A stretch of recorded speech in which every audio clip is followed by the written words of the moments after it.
আজকে হুঁশিয়ারি দিতে চাই না, আজকে দৃষ্টি আকর্ষণ করতে চাই।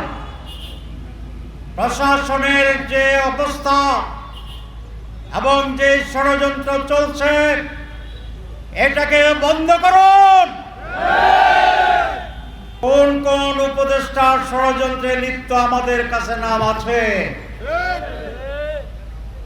তাদের কণ্ঠ রেকর্ড আছে। মিটিংয়ে তারা কি বক্তব্য রাখেন তার খবর আছে। আমরা জনগণের কাছে আপনাদেরকে এখন প্রকাশ করছি না, সুযোগ করে দিতে চাই। আপনাদের সংশোধনের জন্য সময় দিতে চাই। যদি সময়মতো সাবধান না হন, তাহলে জনসম্মুখে নাম প্রকাশ করা হবে। জনগণ যদি জানে আপনারাই জুলাই আগস্টের বিপ্লবের শহীদদের প্রতি বিশ্বাসঘাতকতা করছেন, আজকে যারা 15 বছরের বেইমানির জন্য দেশ থেকে বিতাড়িত হয়েছেন, দেশে থাকলেও সূর্যের মুখ দেখার সুযোগ পাচ্ছেন না, আপনাদের পরিণতি তার চেয়েও খারাপ হবে। আমরা দেখছি জুলাই বিপ্লবের যে অর্জন, সেই জাতীয় অর্জনকে কোনো কোনো দল গোষ্ঠী একটি দলীয় অর্জনে রূপান্তরিত করে জুলাইয়ের চেতনাকে পিছে ঠেলে দিয়ে আবার সেই দলীয় স্বার্থ হাসিলের জন্য যেন তেনভাবে একটি নির্বাচন করার পায়তারা করছে। নির্বাচনের সুষ্ঠুর জন্য আপনারা জানেন, সেখানে সরকারকে নিরপেক্ষ হতে হয়, প্রশাসনকে নিরপেক্ষ হতে হয়, সিভিল এবং পুলিশ প্রশাসন নিরপেক্ষভাবে ভূমিকা রাখতে হয়। কিন্তু আমরা দেখছি সেই নিরপেক্ষ প্রশাসন এবং সিভিল এবং পুলিশ প্রশাসনকে আবার দলীয়করণ করার জন্য এক মহা ষড়যন্ত্র হচ্ছে। গত পরশুদিন জনপ্রশাসনের একজন সচিব নিয়োগ করেছে। আমরা আগে সরকারকে বলেছিলাম এই জায়গাটি নির্বাচন আগে খুবই গুরুত্বপূর্ণ। এর মাধ্যমে ডিসিএসপি টিওনোদের নিয়োগ হয়ে থাকে, বিভাগীয় কমিশনারদের নিয়োগ হয়ে থাকে এবং এইখানে একজন নিরপেক্ষ যোগ্য ব্যক্তিকে, সৎ ব্যক্তিকে নিয়োগ দেওয়া দরকার। সরকারের কোনো কোনো উপদেষ্টা আমাদেরকে আশ্বস্ত করেছিলেন যে আমরা এখানে কোনো দলীয় লোক দেব না, আমরা এখানে কোনো অসৎ লোক দেব না, আপনারা নিশ্চিত থাকেন যে আমরা নির্দলীয় সৎ এবং যোগ্য লোককে সেখানে বসাবো। কিন্তু আমরা বিস্ময়ের সাথে লক্ষ্য করছি, আমাদের সাথে কথা বলার একদিন পরেই এমন এক ব্যক্তিকে সেখানে নিয়োগ করা হয়েছে যার অতীতের দুর্নীতির ইতিহাস অনেক লম্বা। সে একটি দলের প্রতি পরিপূর্ণভাবে অনুগত এবং আমরা পরশুদিন 30 জনের একটা তালিকা দিয়েছি যারা বিভিন্ন সময়ে একটি বিশেষ দলের ছাত্র এবং রাজনৈতিক দলের বিভিন্ন পোর্টফোলিওতে দায়িত্ব পালন করেছে। আমরা আজও দেখছি সরকারের 4-5 জন উপদেষ্টা একটি বিশেষ দলের পক্ষে সকল নিয়োগকে নিয়ন্ত্রণ করে নতুন করে যদিও নির্দলীয় সরকার প্রশাসনকে একটি দলের দলীয় সরকারে পরিণত করার চেষ্টা করছে। আমি পুলিশের ঊর্ধ্বতন কর্মকর্তার সাথে আলোচনা করেছিলাম, সেখানেও একই রকমের কথা যে প্রচন্ড চাপ কোন একটি দলের লোকদেরকে নিয়োগ দেওয়ার জন্য। আমরা বলতে চাই, কোন একটি দলের লোককে বিভিন্ন গুরুত্বপূর্ণ সিভিল এবং পুলিশ প্রশাসনে বসিয়ে যেই নীল নকশার নির্বাচন করার ষড়যন্ত্র চলছে, এতে নির্বাচন সুষ্ঠু হওয়ার কোনো লক্ষণ দেখি না। এরকম একটি নির্বাচনে 2024-এর মতো নির্বাচনে, 2018-র মতো প্ল্যান্ড নির্বাচনে জনগণ অংশগ্রহণ করবে না। আমি সরকারকে দৃষ্টি আকর্ষণ করতে চাই, আজকে হুঁশিয়ারি দিতে চাই না, আজকে দৃষ্টি আকর্ষণ করতে চাই। প্রশাসনের যে অবস্থা এবং যে ষড়যন্ত্র চলছে, এটাকে বন্ধ করুন। নিরপেক্ষ সৎ যোগ্য লোকদেরকে গুরুত্বপূর্ণ জায়গায় পদায়ন করুন। আর যদি না হয়, কোন কোন উপদেষ্টার ষড়যন্ত্রে লিপ্ত আমাদের কাছে নাম আছে, তাদের কণ্ঠ রেকর্ড আছে, মিটিংয়ে তারা কি বক্তব্য রাখেন তার খবর আছে। আমরা জনগণের কাছে আপনাদেরকে এখন প্রকাশ করছি না, সুযোগ করে দিতে চাই, আপনাদের সংশোধনের জন্য সময় দিতে চাই। যদি সময়মত সাবধান না হন, তাহলে জনসম্মুখে নাম প্রকাশ করা হবে। জনগণ যদি জানে আপনারাই জুলাই আগস্টের বিপ্লবের শহীদদের প্রতি বিশ্বাসঘাতকতা করছেন, আপনারা এই রক্তের বিনিময়ে অর্জিত দ্বিতীয় স্বাধীনতা, গণতন্ত্র, মানুষের অধিকারের যে সুযোগ আছে, তার সাথে বেইমানি করছেন। আজকে যারা 15 বছরের বেইমানির জন্য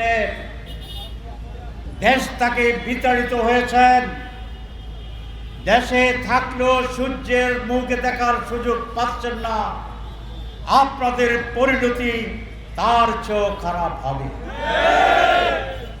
আমি প্রধান উপদেষ্টাকে বলতে চাই,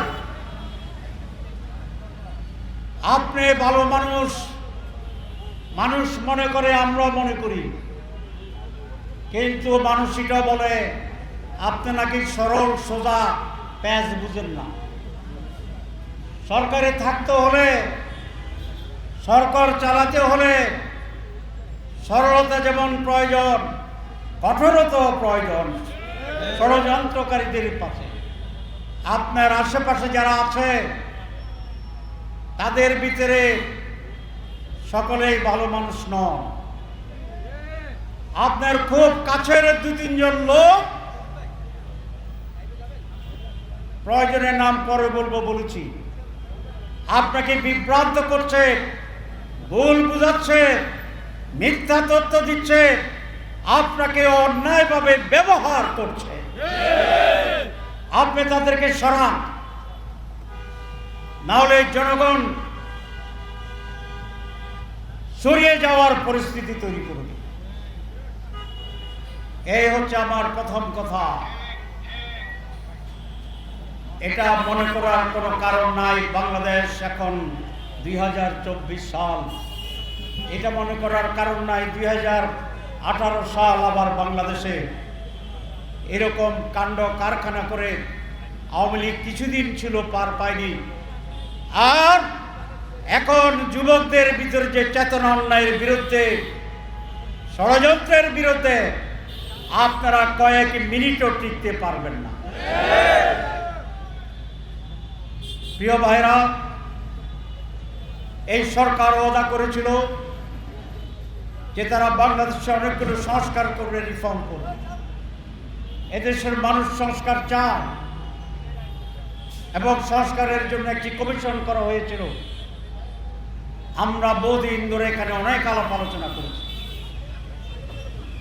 একটি দল কথাই বলে আমরা সংস্কার চাই, আবার সংস্কারের ঐক্যমত্যে বাস্তবায়ন করতে গেলে প্যাঁচ লাগাই দেয়। এবং এইভাবে ফেব্রুয়ারিতে যদি নির্বাচন হয় তাহলে সময় ক্ষেপণ করে তারা ওই সংস্কার বাস্তবায়নের কাজ থেকে সংকুচিত করার ষড়যন্ত্র করছে। জনগণ বুঝে, যদি জনগণ ফাইনালি দেখে যে সংস্কার আর হচ্ছে না, তাহলে সংস্কারকে করার জন্য, সরকারকে বাধ্য করার জন্য যেভাবে মাঠে নেওয়া দরকার আমরা সেভাবে মাঠে নামব জনগণকে সাথে নিয়ে। অনেক আলোচনার পরে আমরা শুরু থেকেই বলেছিলাম, সকল দল যদি এক জায়গায় একমত না হয় তাহলে সংস্কার ইস্যুতে গণভোট অর্জন করা, কারণ জনগণই হচ্ছে সুপ্রিম অথরিটি। এটা খুব সোজা কথা যে আমি আপনি এক হইতে পারি না, তো জনগণ ডিসাইড করুক।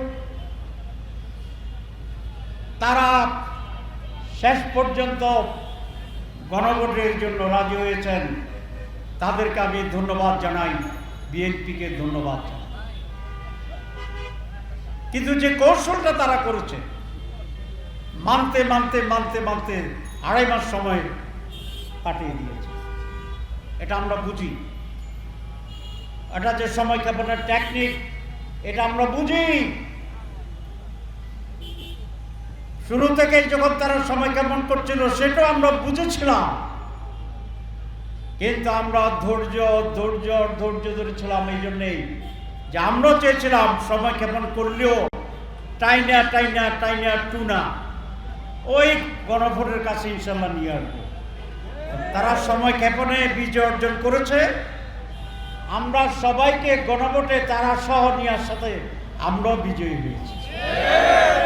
গণভোট এখন সকলের ঐক্যবদ্ধ একটি সিদ্ধান্ত, কিন্তু এখনো একটু প্যাচ খেলার চেষ্টা করতেছে। সেটা হচ্ছে বলছে যে গণভোট এবং জাতীয় ভোট একসাথে হইতে হবে। তো জাতীয় ইলেকশন তো গণভোট আগে হইতে হবে, এই জন্যে গণভোটে অনেক সংস্কার প্রস্তাব আছে, যেটি পাশ হলে জাতীয় নির্বাচনের প্যাটার্ন, নির্বাচনের ধরন, নির্বাচনের আওতা, নির্বাচনের পয়েন্টস অনেক কিছুর পরিবর্তন হয়ে যাবে। তারা একমত হয়ে জনচাপে, জনরোষের ভয়ে গণভোটে একমত হয়ে বাধ্য হইয়া আবার ওইটাকে নিয়ে এখানে প্যাঁচ করার চেষ্টা করছে। একসাথে যদি গণভোট এবং জাতীয় নির্বাচন হয় তাহলে অনেকগুলো সমস্যা। একটা সমস্যা আপনাদেরকে উল্লেখ করি, যেমন আমাদের জুলাই চার্টার, যেটা সংস্কার প্যানেল আমরা করেছি, সংস্কারের যে কতগুলো দাবি হচ্ছে, এর ভিতরে একটা হচ্ছে আপার হাউজে পিআর সিস্টেমে নির্বাচন, জনগণের পিআর, পার্লামেন্ট মেম্বারদের পিআর। জনগণের পিআর মানে হচ্ছে সকল জনগণের ভোটে আপার হাউজের সদস্য নির্ণীত হবে। যে দল যে পার্সেন্টেজ ভোট পাবে সেই দলের সেই পার্সেন্টেজের মেম্বার অফ আপার হাউস নির্বাচিত হিসাবে নির্ধারিত। এখন এটা যদি নির্বাচনের আগে না হয় তাহলে নির্বাচনের আপার হাউজের যে একটা ব্যালট থাকবে, লোকদের নাম থাকবে, সেটা করা সম্ভব নয়। তারা যুক্তি দিচ্ছেন যে পার্লামেন্ট নির্বাচনে যে ভোট হবে, যদি আপার হাউস সেই পার্লামেন্টের পরে অ্যাপ্রুভাল পেয়ে যায় জনগণের, তাহলে সেই হারে আপার হাউসের মেম্বার নির্ধারিত হবে। তাহলে ভোট হয়ে যাবে আগে, নির্ধারণ হবে পরে। যদি আপার হাউস পাস না করে গণভোটে, তো তাহলে তার আপার হাউস হওয়ার সুযোগই আর থাকলো না। এইরকম একটি জন্মের আগে ভোটটা হবে কি, যে পুরুষ নাম ছেলে নামে এখনো হয় নাই, সায়েন্টিফিক ওয়েতে যেভাবে নির্ণয় করা যায় সেটাও এখনো সময় আসে নাই। এই সময় যদি আপনি ভোট করেন যেটা ছেলে হবে না মেয়ে হবে, এই ভোটটা সঠিক হবে? এটা তো গণকের ভোট হবে। তারা চাচ্ছেন আপার হাউস হবে পরে, ভোট হয়ে যাবে আগে। উদ্ভট টাইপের কথা, রেট্রোস্পেকটিভ ইফেক্ট বলছে। রেট্রোস্পেকটিভ ইফেক্ট সকল ক্ষেত্রে চলে না। কেউ যদি কোর্টে যায় যে আপনি নির্বাচন করছেন আগে, আপার হাউস গঠন করছেন পরে, গঠনের আগেই নির্বাচন, এটা বৈধ হইতে পারে না, তাহলে কোর্ট সেটাকে স্থগিত করে দেবে। এর মূল কথা হচ্ছে এটা তারা চায় জনগণের কথা করছে, কিন্তু হয় না। মুখ মে শেখ ফরিদ, বগল মে ই, ভিন্ন রকম চিন্তা। আমরা কালকে ইলেকশন কমিশনে গিয়েছিলাম, আপনারা টেলিভিশনের বন্ধুদের মাধ্যমে জাতি ইস্যুটা জানতে পেরেছি।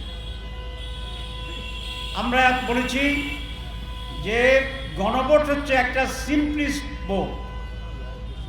এখানে কোনো দল নাই, কোনো প্রতিদ্বন্দ্বিতা নাই, ব্যালট একটা থাকবে, জনগণ হা অথবা না লিখবে।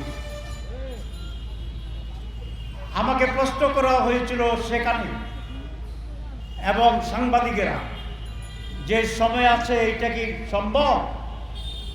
বাংলাদেশের ইতিহাসে একটি গণভোট হয়েছিল 21 দিনে, আর একটি গণভোট হয়েছিল মাত্র 17 দিনে, এবং 17 দিন 21 দিনের নির্বাচনের গণভোটে আজ পর্যন্ত কেউ কোনো প্রশ্ন তোলেনি। প্রক্রিয়ার ক্ষেত্রে আমরা ইলেকশন কমিশনকে বলে আসছি যে এই নির্বাচনে 1 মাসের ভিতরে গণভোট করা সম্ভব। যদি আজকে হচ্ছে অক্টোবরের 14, নভেম্বরের 15 যদি গণভোট হয়, নির্বাচন যদি ফেব্রুয়ারির 16 তারিখ হয়, তাহলে ডিসেম্বর, জানুয়ারি, ফেব্রুয়ারি 2.5 মাস আমাদের হাতে থাকে। একটি নির্বাচন আগে থেকে প্রস্তুতি চলছে, 2.5 মাস পরে আরেকটি নির্বাচন, এখানে ভেজালের কিছু নাই। আরেকটি কথা তারা বলে, মানুষ বলে কেউ কেউ, যে জাতীয় নির্বাচনের আগে আরেকটি নির্বাচন করার ঝুঁকি নেওয়া ঠিক হবে কি না। কেন? যে এই নির্বাচন নিয়ে যদি ঝামেলা তৈরি হয়, ম্যানেজমেন্ট ঠিক না হয়, যদি হজবরল হয়ে যায়, তাহলে তো মানুষের আস্থা কমে যাবে, জাতীয় নির্বাচন ক্ষতিগ্রস্ত হইতে পারে। কথাটি যুক্তি। তার চেয়ে আরো বড় যুক্তি হচ্ছে যে আপনি যদি হজবরল হয়ে যায়, তাহলে হজবরলের এই রেজাল্টটা আপনি আগের টেস্ট করে ঠিক করে ফেলা ঠিক হবে না। পুলিশ আপনাকে কপারেট করে কিনা, সিভিল অ্যাডমিশন কপারেট করে কিনা, ওরা নিউট্রাল কিনা, আপনার লোকেরা ঠিক মতো বুঝটুজ আছে কিনা, এটা তো আগে টেস্ট হয়ে গেলে ভালো। যেটা যেটা দুর্বলতা, এটা জাতীয় নির্বাচনে আমরা রিপেয়ার করে নেব। আর টেস্টের আগে একেবারে নতুনভাবে সব ভেজাল, সব অযোগ্যতা, সব নন কপারেশন নিয়ে যদি আপনি প্রথমেই জাতীয় নির্বাচনে যান, আর সেখানেই যদি ভেজাল ভূত আপনার উপরে চাপাইয়া হজবরল লণ্ডভণ্ড হয়ে যায় নির্বাচন, তো তাহলে তো জাতির জন্য এটা মারাত্মক পরিণতি তৈরি করে। আপনার যুক্তি ঠিক, আমার যুক্তি ডবল ঠিক। আমি এটা বলতে চাই না যে আপনারা যে যুক্তি দেন এগুলো বেঠিক, ঠিক, কিন্তু আপনার 2 পয়েন্ট, আমার 7 পয়েন্ট, তাহলে জিতবে কারা? কালকে ইলেকশন কমিশনকে বলে আসছি, মাননীয় ইলেকশন কমিশন নিজেদের বিপদ নিজেরা জাতীয় নির্বাচন প্রথম করে ডেকে আনবেন। আমরা আগে চেয়েছিলাম যে স্থানীয় সংসদ নির্বাচন হোক, নানা কারণে ব্যাখ্যা দিতে চাই না। তখনও বলছিলেন যে এটা করে যদি ফেল করি, তাহলে তো ফেল করলে তো এটাতে করাই ভালো, জাতীয়টাতে করলে তো সব ফেল। অনেক বড় বড় মেধাবীদের দেখছি মাথা খোলে না। খুব সিম্পল, বাংলাদেশের জাতীয় নির্বাচনের সুষ্ঠুতা, জাতীয় নির্বাচনকে সুচারুভাবে পরিচালনার জন্য, জাতীয় রাজনীতিকে দলীয় প্রভাবমুক্ত করার জন্য জাতীয় নির্বাচন ইলেকশন কমিশন, সংশ্লিষ্ট অফিসার, পুলিশ, সিভিল তাদের ভূমিকা যাচাই পর্যালোচনার জন্য এবং আমাদের যে সংস্কার, রিফর্ম এবং নির্বাচন দুটো আলাদা জিনিস, এটার স্বতন্ত্র বৈশিষ্ট্য রক্ষার জন্য নভেম্বর মাসেই আলাদাভাবে গণভোট দিতে হবে। এটা আজকে শুধু একটি দলের দাবি নয়, এই যে আমাদের এখানে সবচেয়ে লম্বা কালো টুপি নিয়ে যিনি আসছেন, এটা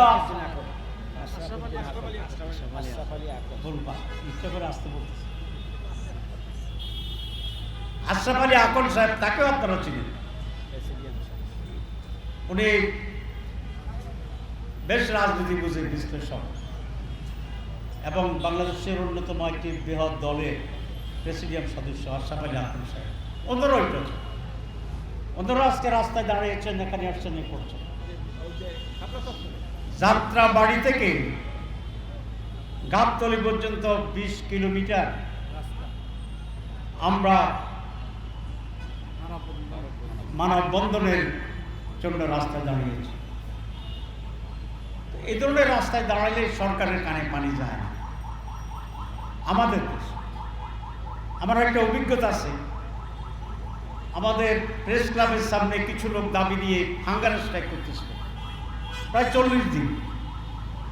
হাঙ্গার স্ট্রাইক কয়দিন? 40। ইন এনি কেস, নানা কথা তো আছেই, থাকলেও বসেছে, কেউ আসে না,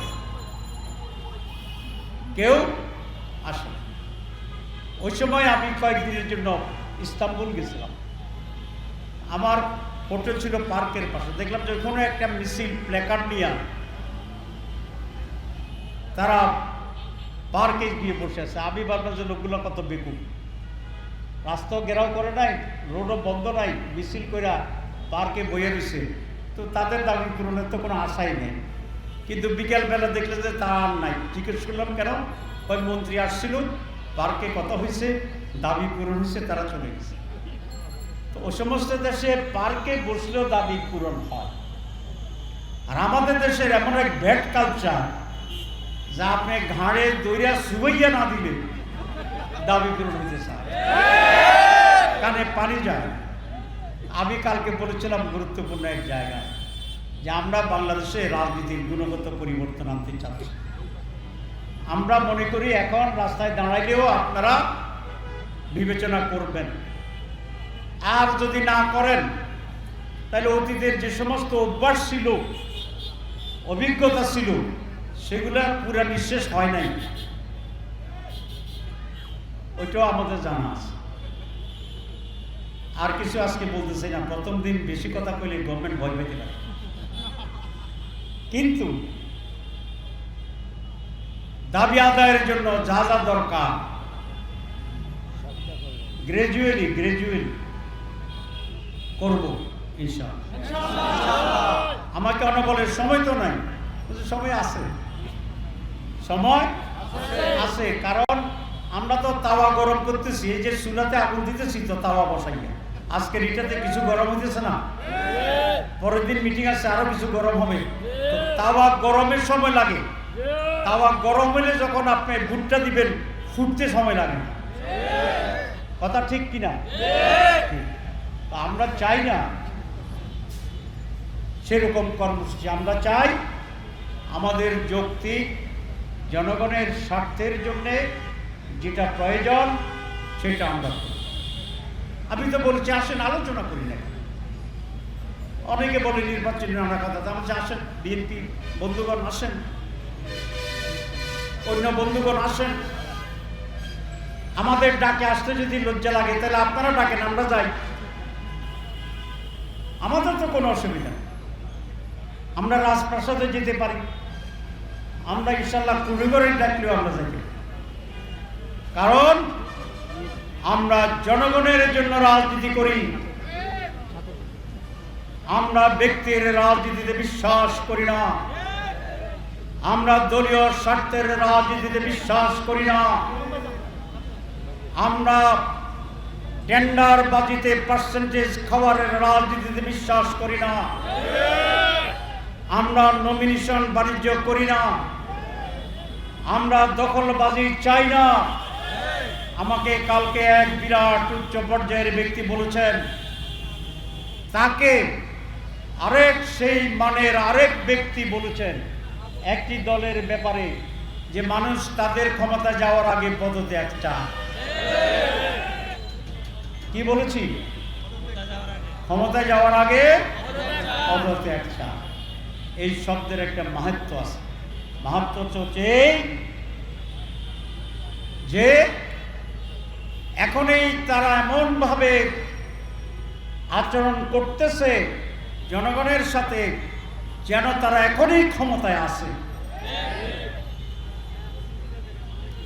ক্ষমতায় না থেকে ক্ষমতা ব্যবহার করাটা বৈধ না অবৈধ? সুতরাং আমরা সেই রাজনীতিকে বাংলাদেশ থেকে আর যেন না চলে, সেরকম একটি সুষ্ঠু গুড গভর্নেন্স, প্রত্যেক মানুষের ভিতরে সাম্য এবং সততা, মানুষের ইজ্জত এবং নিরাপত্তা, মানুষের অধিকার, সকল দলের অধিকার, সকল মনের অধিকার, সকল পেশার অধিকার, সকল কৃষকের অধিকার। আমাকে বলে কৃষকদের জন্য আপনারা কি করবেন? আমরা কৃষকদেরকে বিনা সুদে লোন দিয়ে দেব। আপনারা জানেন 50,000 টাকা লোন নিয়েছে কৃষক, তার জন্যে হাজার হাজার সার্টিফিকেট মামলা। জামাত ইসলামী যেদিন ক্ষমতায় যাবে, আল্লাহ যদি নেয় ইনশাআল্লাহ আপনাদের সহযোগিতায়, তখন এই সুদের সার্টিফিকেট মামলা সব আমরা উদ্র করে দেব। কৃষকদের জন্য বিনা পয়সায় লোন পাবে, হয়রানি হবে না, দ্রব্যমূল্যের ন্যায্য অধিকার পাবে, সরকারিভাবে পারচেজ করার জন্য সিস্টেম চালু হবে, ফড়িয়া থাকবে না, মাঝখানের দালাল থাকবে না। আমরা গুণগত পরিবর্তন আনবো, শুধু ব্যক্তির পরিবর্তন না, আমরা সিস্টেমের পরিবর্তন আনবো। দুর্নীতির ফাঁক ফোকর বন্ধ করব ইনশাআল্লাহ। এমন এক বাংলাদেশ হবে ইনশাআল্লাহ, এদেশের মানুষ সতীতে আর কোনোদিন দেখে নাই। আর ডিটেলস বলবো না আজকে, আরো কথা আছে, আরো কথা আছে ইনশাআল্লাহ বলবো। আজকে মানুষ সব বলতেছে কথা কিছু রিজার্ভ রাখেন, আমি তো এক রিজার্ভের কথা বিপদে বলছিলাম। মুখ্য কথা হচ্ছে যে আমরা চাই সরকারকে, প্রশাসনের এখন যে ষড়যন্ত্র চলছে, মাননীয় প্রধান উপদেষ্টা আপনি এটা ঠেকান, আপনি এখানে মনোযোগ দেন, আপনি যাদের উপর দায়িত্ব দেন তারা দায়িত্ব সঠিক পালন করছে না, আমরা দেখছি, আমরা বলে দিচ্ছি আপনাকে এটা করতে হবে, নাহলে নির্বাচন প্রশ্নবিদ্ধ হবে। এবং এক্ষেত্রে যে সমস্ত উপদেষ্টারা একটা দলের পক্ষ হয়ে ভিতর থেকে কাজ করছে তাদেরকে সরান। আপনি যদি নাম জানতে চান আমাদের কাছে আপনার লোকের মাধ্যমে আমরা নাম দিয়ে দেব। আর যদি আপনি মনে করেন যে এখন প্রয়োজন নাই, যা আছে তার সাথে আপনি সই, তাহলে এর জন্য আপনাকে আমরা দায়িত্ব নেওয়ার কথা বলবো, দিতে হবে। আর যদি না হয় বলে দিয়েছি, প্রকাশ্যে বলে দেব, এবং প্রকাশ্যে বলে দিলে যে বিপর্যয় নিয়ে আসবে সেই দায়িত্ব আপনাদের নিতে হবে। এটা বন্ধ করুন। 2 নভেম্বরে গণভোট দিন। 3 পিআরের ব্যাপারে আমরা দাবি করেছি, মেজরিটি পিপল বাংলাদেশ পিআর চায়, তার বাস্তবায়নের পদ্ধতি নিয়ে আমাদের সাথে আলোচনা করার আহ্বান জানাচ্ছি। কীভাবে বাস্তবায়ন হবে আমরা আলোচনা করতে চাই। আর খুনি এবং দায়ীদের, যারাই অপহরণ করেছে, গুম করেছে, হত্যা করেছে, মানুষ মরেছে, গুলি করেছে, তাদের সকলকে বিচারের প্রক্রিয়া আনতে হবে। তবে আমরা বলেছি বিচার সেরকম হবে না এরকম বিচারে আমাদের নেতা মতিউর নিজামীকে হত্যা করা হয়েছে, আমাদের নেতৃবৃন্দকে হত্যা করা হয়েছে। আমরা চাই সুষ্ঠু নির্বাচন, সুষ্ঠু বিচার, আমরা চাই ন্যায়পরায়ণ বিচার, প্রত্যেকের প্রতি যেন জাস্টিস করা হয়। এটি আমাদের খুব স্পষ্ট বক্তব্য। যেন তেনভাবে বিচার করে কারো কোনো অন্যায় হোক, অধিকার থেকে বঞ্চিত করা হোক, সেটা আমরা চাই না। আমি আজকে আপনাদের সবাইকে ধন্যবাদ জানাচ্ছি। আন্দোলন মাত্র শুরু হইল, আন্দোলন মাত্র শুরু হইল। আপনারা কি টায়ার্ড হয়ে যাবেন? আরো প্রোগ্রাম দিলে আসি, আরো প্রোগ্রাম দিলে, আরো প্রোগ্রাম দিলে, 3বার প্রোগ্রাম দিলে আশা করি দরজা খুলবে। 3বার বললাম। আল্লাহ হাফেজ।